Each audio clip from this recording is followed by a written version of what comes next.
집사람이 입안에 구열이 심하게 생겨서 음식을 먹기가 매우 어려웠습니다.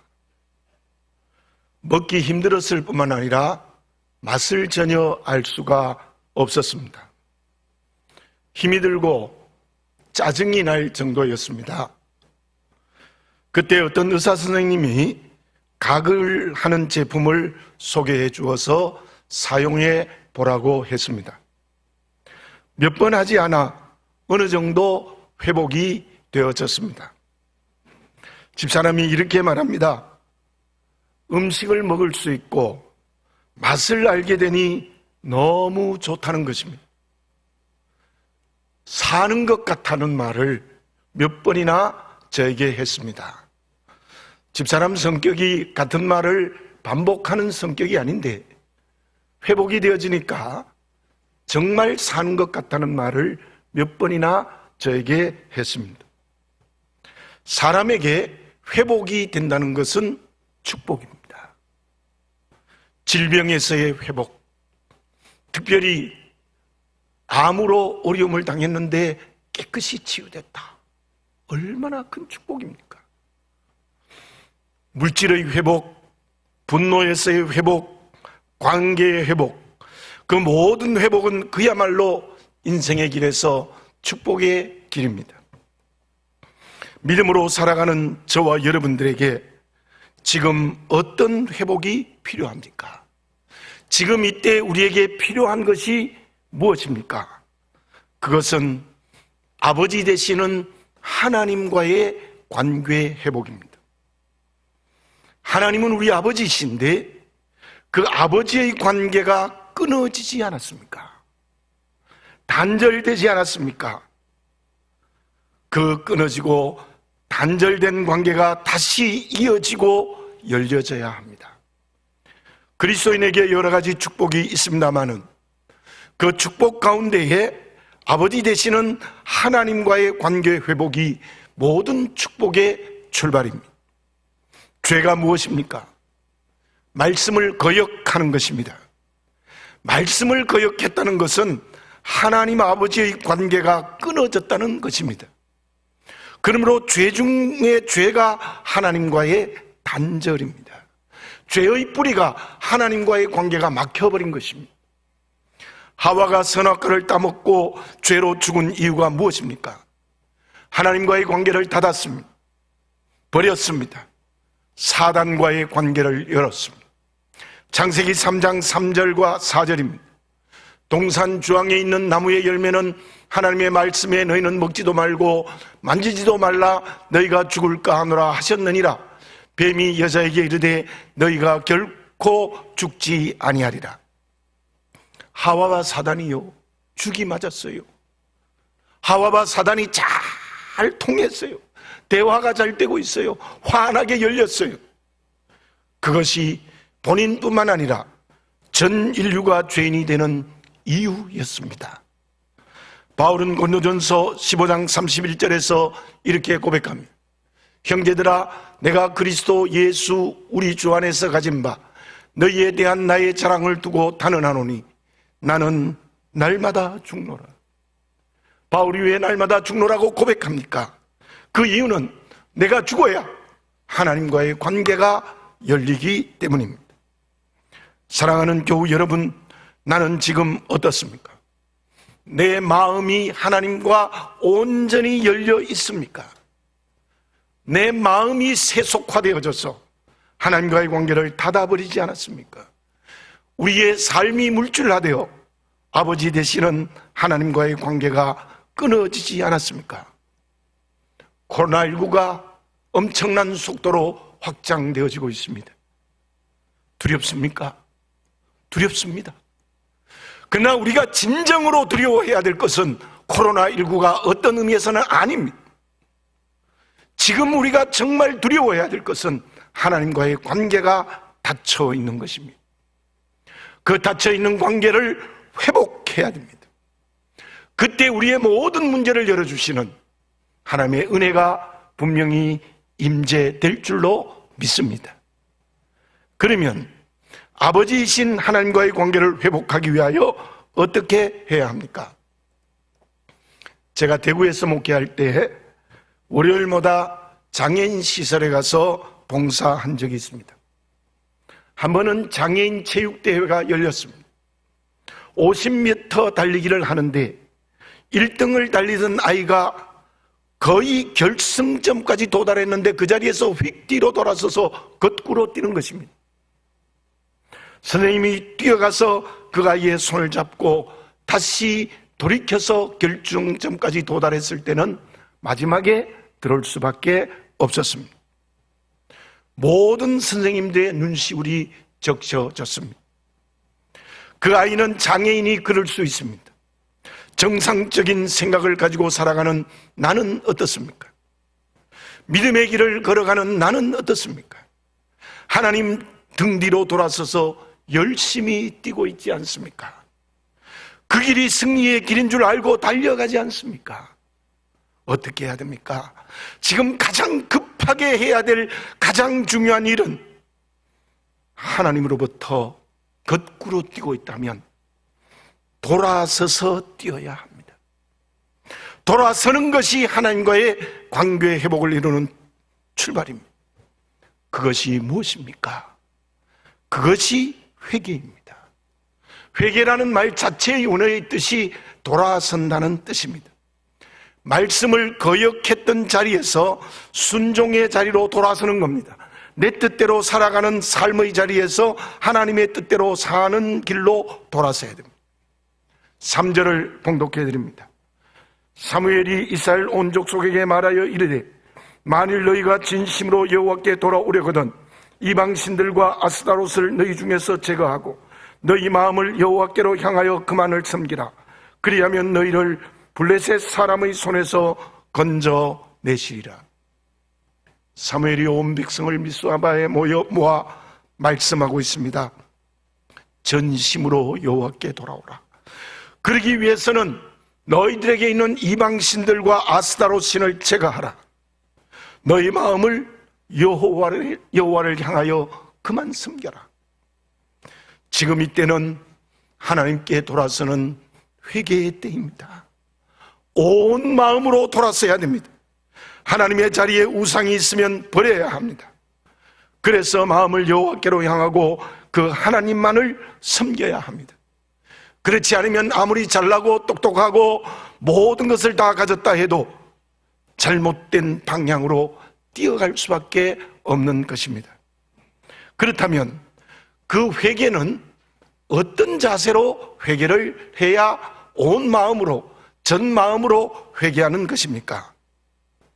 사무엘이 그 회개를 이루기 위하여 이스라엘 백성들을 미스바로 모으고 그들에게 가장 먼저 한 말이 무엇입니까? 6절을 읽습니다.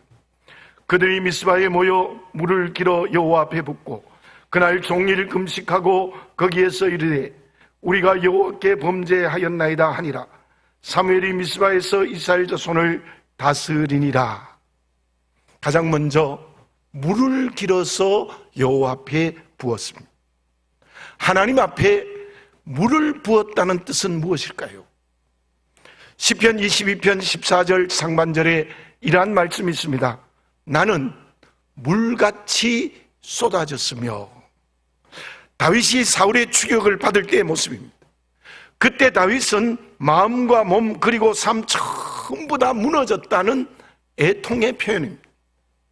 그 말씀은 주님이 십자가에 죽으실 때의 모습으로 예언된 말씀입니다. 그때 주님은 가지신 인성 모두가 무너졌습니다. 마음과 몸, 전 인격이 무너졌습니다. 그렇다면 물을 부었다는 것은 무슨 뜻일까요? 하나님 앞에 그냥 잘못했습니다가 아닙니다. 하나님 앞에 범죄했다는 것 때문에 그 죄 때문에 애통하고 내 인격, 내 마음, 내 실존 전부가 무너져야 되는 겁니다. 적당히 잘못했다가 아니에요. 지금 미스바에 모여서 이스라엘 백성들이 회개하는 것은 적당히 회개하는가가 아니라는 겁니다. 전 인격과 전 실존과 그의 모든 것이 완전히 애통으로 무너졌다는 거예요. 느헤미야의 회개를 봅시다. 느헤미야서 1장 4절입니다. 내가 이 말을 듣고 앉아서 울고 수일 동안 슬퍼하며 하늘의 하나님 앞에 금식하며 기도하며 수일 동안 울고 애통했습니다. 그때 느헤미야는 전인격이 무너지는 애통으로 자기 백성들의 죄를 회개했습니다. 자기의 죄를 회개했습니다. 근성으로 회개하는 것이 아닙니다. 죄의 비참을 알고 나의 전부가 하나님 앞에 무너지는 애통으로 함께 이때에 회개합시다. 그때 우리는 하나님과의 관계가 회복되는 축복의 출발을 할 수 있는 것입니다. 그리고 종일 금식했습니다. 금식했다는 말은 우리가 아는 대로 음식을 먹지 않는다는 것인데, 히브리어의 원어의 뜻은 무엇이냐면 입을 막는다는 뜻입니다. 입을 막는다는 뜻은 겸손이라는 의미도 있습니다. 이사야서 58장 6절에 이런 말씀이 있습니다.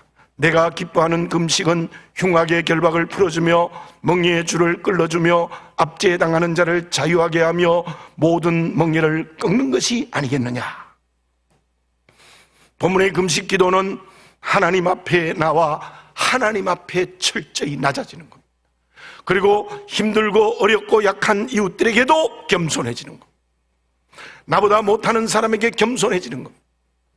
실로 금식이라는 것은 이웃들과의 나눔이라고도 해석할 수 있습니다. 금식하며 기도합시다.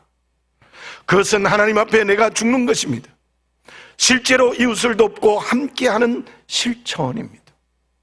그리고 여호와께 범죄했습니다라는 말을 했습니다.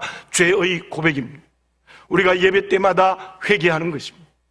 출애굽기 23장 31절에 이러한 말씀이 있습니다. 모세가 여호와께로 다시 나와 여짜오되 슬프도소이다. 이 백성이 자기들을 위하여 금신을 만들었으니 큰 죄를 범하였나이다. 본문과 같은 표현입니다. 범한 죄목을 구체적으로 회개합니다. 모세는 백성들이 금신을 만들어 섬긴 것에 대한 죄의 고백을 대신하고 있는 것입니다. 우상을 섬겼습니다. 사랑하지 못했습니다. 하나님이 하라는 것, 하지 말라는 것 반대로 했습니다. 구체적으로 온 마음을 다해 그 죄를 토설해야 합니다. 그리고 한 가지 더 해야 될 것이 있습니다. 우리 개신교의 출발을 시작한 마르틴 루터는 이런 말을 했습니다. 진정한 회개는 지은 죄를 다시 마음과 삶에서 그 죄를 범하지 않는 것이다. 회개는 죄를 다시는 마음에 두지 않습니다. 회개한 것을 다시 삶에 반복하지 않는 것입니다. 회개의 열매가 맺어져야 하는 것입니다. 그런데 저와 여러분들 어떻습니까? 회개하고 또 같은 죄를 반복할 때가 있습니다. 그때 우리는 어떻게 해야 될까요? 하나님의 자비하심을 구해야 됩니다. 성령께서 내게 기름 붓기를 원해야 됩니다. 내 힘으로는 안 됩니다. 제가 앞에서 말씀드린 정신지체하는 제 힘으로 돌아설 수 없었습니다. 선생님이 가서 돌아서게 해준 겁니다. 그렇습니다. 정말 우리의 진정한 회개는 성령으로 해야 됩니다. 하나님의 정권적인 주권의 능력이 성령을 통해서 나를 돌아서게 해야 되는 겁니다. 그때 우리는 회개의 열매를 맺습니다. 내 생각으로 회개하는 것은 언제나 한계가 있습니다. 베드로의 회개가 어떤 회개였습니까? 마태복음 26장 75절입니다. 이에 베드로가 예수의 말씀에 닭 울기 전에 내가 3번 나를 부인하리라 하심이 생각나서 밖에 나가서 심히 통곡하니라.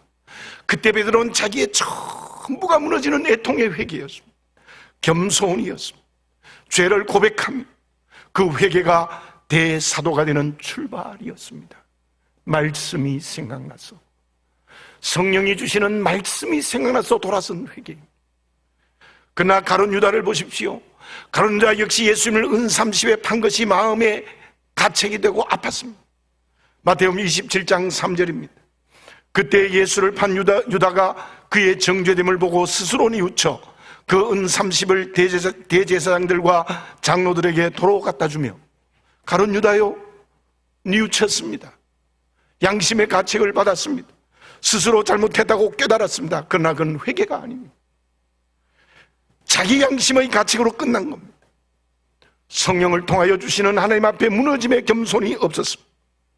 그 뉘우침은 자살로 끝나고 만 것입니다. 주님의 음성을 들읍시다. 마태복음 4장 17절입니다.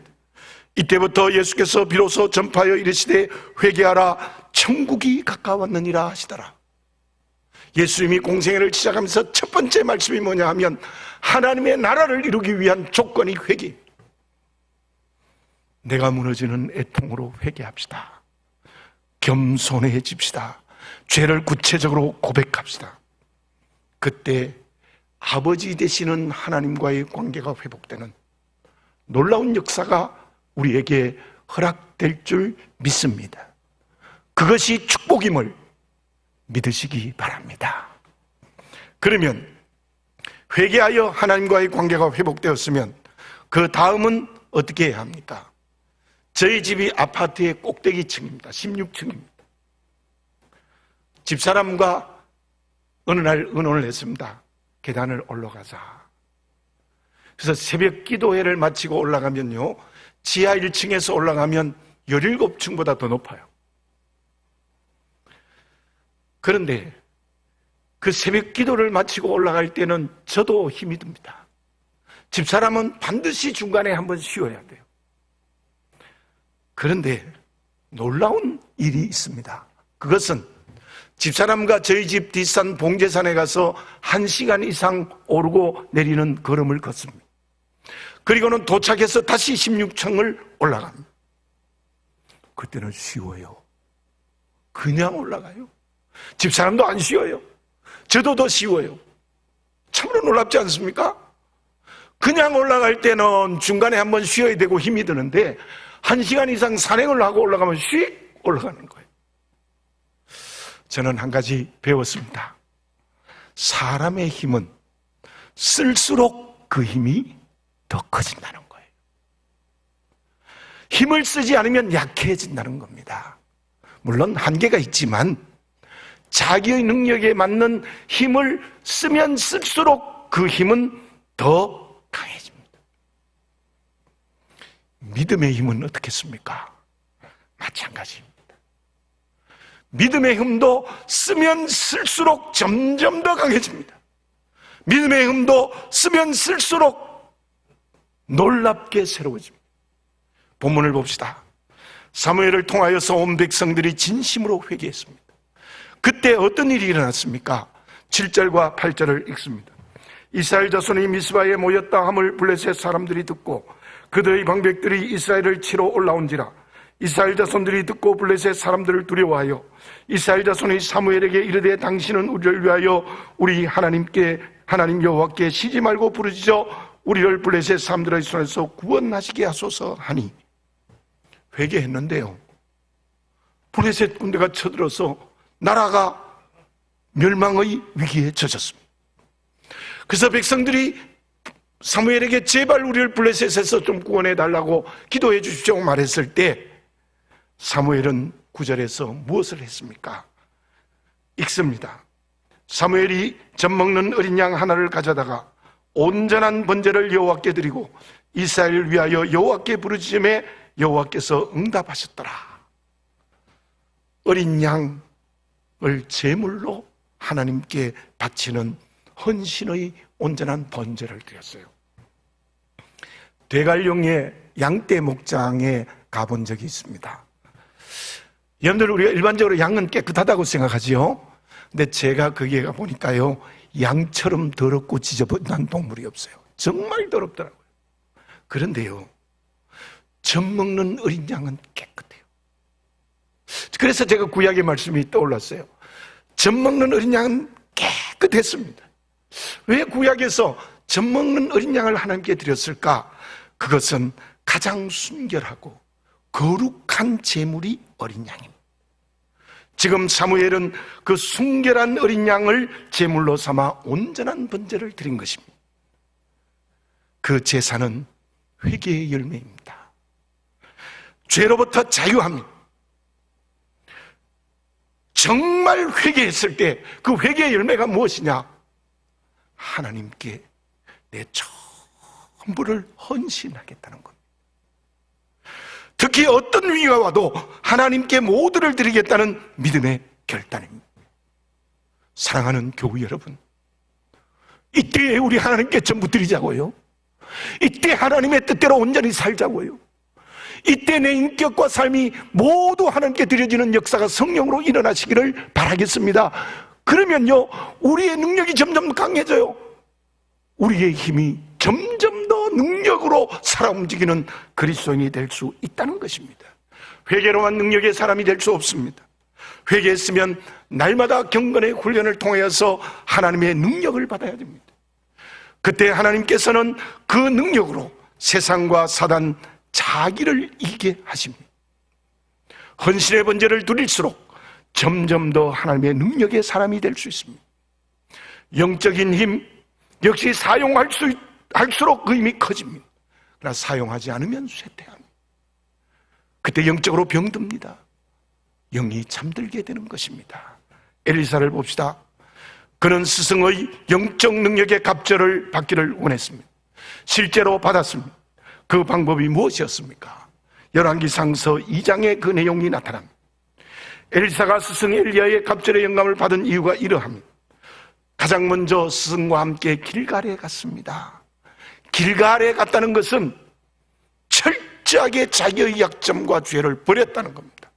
길갈, 굴러보냈다는 뜻입니다. 철저하게 자기의 죄를 버려서 회개했습니다. 그리고 다시 스승을 따라 베델로 올라갑니다. 베델은 하나님의 집이란 뜻이죠. 회개한 후에 이 엘리사는 자기의 인격이 여호와의 집이 되어졌습니다. 그리고 다시 스승을 따라 여리고를 갑니다. 여리고 험하다는 뜻이지요. 그는 하나님의 능력으로 모든 고난을 이길 수 있는 능력의 사람이 됩니다. 다시 스승과 함께 요단강으로 가서 스승은 승천하고 스승인 엘리야의 겉옷을 입고 갑절의 영감을 받습니다. 엘리사의 하나님의 능력은 회개와 경건의 훈련으로 능력받는 것, 그 능력으로 고난을 이김으로 주어진 것입니다. 그 엘리사는 실제로 스승의 갑절의 영감을 받아 시대적인 사명을 감당했습니다. 왜 사람들이 바벨탑을 쌓습니까? 자기의 힘을 점점 더 많이 가지라는 교만입니다. 하나님과 같은 힘을 가지고자 합니다. 그 교만은 반드시 하나님의 심판의 대상이 됩니다. 그리고 그 모든 힘을 상실하게 되어져 있는 것입니다. 저와 여러분, 어떤 능력의 힘이 내게 점점 더 강해져야 됩니까? 어떤 의미에서는 세속적인 힘이 아닙니다. 영적인 힘이 살아 움직여서 점점 더 큰 능력의 사람이 되어야 됩니다. 그것은 내 모든 것이 하나님께 드려질 때 주어지는 하나님의 선물입니다. 코로나19 재난이 두렵습니다. 점점 더 확장되고 있습니다. 그로 인한 경제적 위기, 관계 위기가 오고 있습니다. 예배를 함께 모여 드리지 못하는 어려움이 우리에게 있습니다. 이때 우리에게 더 중요하게 생각하고 행동해야 되는 것은 영적인 위기입니다. 진심으로 회개합시다. 물을 붓는 역사가 일어나시기를 바라겠습니다. 그리고 내 인격과 삶 전부가 하나님께 드려지시기를 바라겠습니다. 그때 우리는 영적인 힘을 갑절로 받게 되고 이 코로나19를 이깁니다. 모든 위기를 이길 수 있습니다. 그리고 그때 하나님께서 예배의 회복의 은혜를 분명히 허락하실 줄 믿습니다. 결과는 어떻습니까? 먼저 10절과 11절을 읽습니다. 사무엘이 번제를 드릴 때에 블레셋 사람이 이스라엘과 싸우려고 가까이 오매 그날에 여호와께서 블레셋 사람에게 큰 우레를 발하여 그들을 어지럽게 하시니 그들이 이스라엘 앞에 패한지라. 이스라엘 사람들이 미스바에서 나가서 블레셋 사람들을 추격하여 뱃갈 아래 이르기까지 쳤더라. 대단한 승리를 합니다. 놀라운 승리를 합니다. 무엇으로요? 하나님의 능력. 이길 수 없는 블레셋입니다. 완전한 승리를 합니다. 12절에서 14절을 봉독해 드립니다. 사무엘이 돌을 취하여 미스바와 센 사이에 세워 이르되 여호와께서 여기까지 우리를 도우셨다 하고 그 이름을 에벤에셀이라 하니라.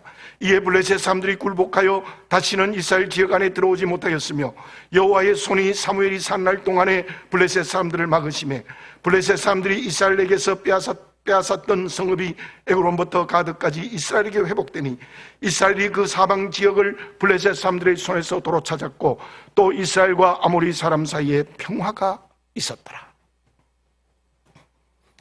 사무엘이 너무너무 감사해서 에벤에셀의 돌을 세웁니다. 여호와께서 여기까지 도우셨다. 그 말은 내일도 도우시고 앞으로도 도와주신다는 약속의 돌을 세웁니다. 블레셋에게 빼앗겼던 땅을 다 회복하여 찾았습니다. 믿지 않는 아모리 사람 이웃나라와 평화의 관계를 맺었습니다. 사랑하는 교우 여러분들, 이때 우리가 낙심해야 되겠습니까? 절망하고만 있어서 되겠습니까? 용기를 잃어버려서 되겠습니까? 어깨를 쭉 내리고 있어서 되겠습니까? 걱정과 염려 속에 있어서 되겠습니까? 아닙니다. 우리가 미스바에 모여서 정말 회개하고 하나님께 헌신된 그릇이 되어 능력을 받기만 하면 하나님이 우리를 어떤 일이든지 승리케 해주실 줄로 믿습니다. 승리케 해주십니다. 이깁니다. 질 턱이 없습니다. 그리고요, 빼앗겼던 모든 것을 회복했어요. 믿으시기 바랍니다. 코로나 재난으로 잃어버린 게 있습니까? 우리 교회도 잃어버린 게 있습니다. 지금 개인과 가정과 자녀와 직장과 사업에도 잃어버린 게 있습니다. 그러나 정말 제대로 회개하고 하나님께 헌신한 그릇이 되기만 하면 그 잃어버린 거 다 회복해 주신대요. 저는 믿습니다. 기도합니다. 코로나19가 끝날 때 우리 교회, 한국교회가 더 부흥하고 생명의 큰 능력의 역사가 일어날 줄 믿습니다. 어떻게 하기만 하면요, 회개하고 온전한 헌신만 하면요, 빼앗겼던 잃어버린 것을 다 회복해 주시는 역사가 일어나요. 그리고 우리가 믿지 않는 사람에게 얼마나 비난을 받습니까? 정말 회개하고 하나님께 헌신하면 그들과의 관계를 평화의 관계로 허락하여 주신다는 하나님의 약속입니다. 저는 이 본문의 말씀을 읽으면서 다시 용기가 생깁니다. 두려움에서 해방됩니다. 하나님이 보여주시는 꿈을 꾸게 됩니다. 내일 주실 은혜를 다시 한번 새롭게 바라봅니다. 우리 모두 이 말씀처럼 미스바에 모입시다. 제대로 된 회개를 하자고요. 물을 붓는 역사가 성령으로 일어나죠. 온전한 헌신을. 그때 하나님께서 이기게 하시고 빼앗겼던 것을 다 회복해 하시고 뿐만 아니라 세상과도 평화의 관계를 맺는 놀라운 역사를 하나님은 이 코로나19의 지난 때에 이미 준비하고 계시는 줄 믿습니다. 지금 나는 미스바에 모여 있습니까? 아니면 다른 곳에 정신을 팔려 허우적거리고 있지 않습니까? 기도드리겠습니다. 거룩하신 아버지 하나님, 감사합니다. 이 가운데에서도 저희들 모이게 하시고 또 가정에서 예배를 드리게 하여 주신 하나님의 은혜 감사합니다. 낙심하지도 말고 절망하지도 말고 어깨를 축 내려 젖히지도 말고 걱정과 염려도 하지 말고 하나님의 손을 붙드는 믿음의 그릇들이 되게 하여 주시옵소서. 절망하지 말고 희망을 가지고 용기를 가지게 하여 주시옵소서. 미스바에 모여 철저히 회개하고 하나님께 온전한 헌신을 함으로 이기게 하시고 빼앗겼던 것을 회복해 주시고 믿지 않는 사람들과 평화의 관계를 주신 이 은혜가 나에게, 우리 가정과 직장과 사업과 자녀들에게, 우리 교회 속에, 한국교회 속에 허락하여 주시옵소서. 이리저리 이기적인 욕심에 따라 헤매지 말고 우리 모두 이때에 미스바에 모이게 하여 주시옵소서. 하나님의 아들 우리 주 예수 그리스도의 이름으로 기도드립니다. 아멘.